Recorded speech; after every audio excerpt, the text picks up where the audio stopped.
Apostle Paul vachinyomba Sir Wicknell nemukadzi wavo mutsva anonzi Lulu vachiti munhu kutovhaira, achidedzera kuti akaroora achitiradza nemari dzakawandisa apa mukadzi wake akavata nevanhu vakawanda. Kudai zviri nani akaroora zvake vhijini kwete mvana chembereyo kuda kutotivhairira. Chii chakadaro chinenge ngozi. Hi guys, welcome to TFA Files TV. If you are new to this channel, please subscribe.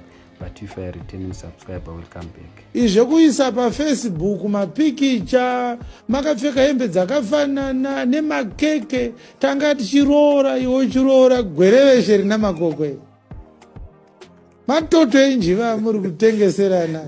The standards have been lowered because of besiegement. Look at you.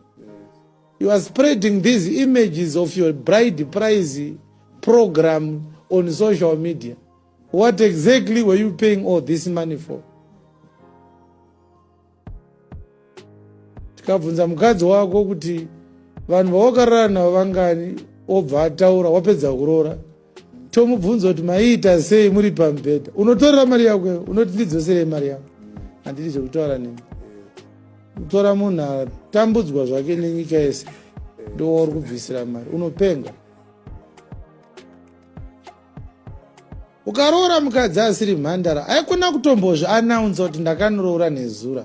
Unofanira kuenda kumba uchinyara. Ungoendawo ndakatorambidza Pastor Bale kuti hatichada kunzwa zvinhu zvakadaro zvichianaunzwa muchechi. Ngoendai munogara mese iko. Kusangana naJesu paanouya. Ndakuanaunza chii? I'm sure you have heard from the horse's mouth. Apostle Paul havasi kudzora tsvimbo nekuti gudo rabata kumeso. Munongoziva mega Sir Wicknell vari kupengesana nemukadzi wavo anonzi Lulu. Vakaenda vakanooroora vakabisa mari dzese. Vari kutenderera pasocial media vachinakirwa nemukadzi wavo. Ndozvekutaurwa naApostle Chiwenga kuti zvinotonyadzisa kudai zvakasingatiratidzi because mukadzi uyu akavata nevanhu vakawanda. Thank you so much.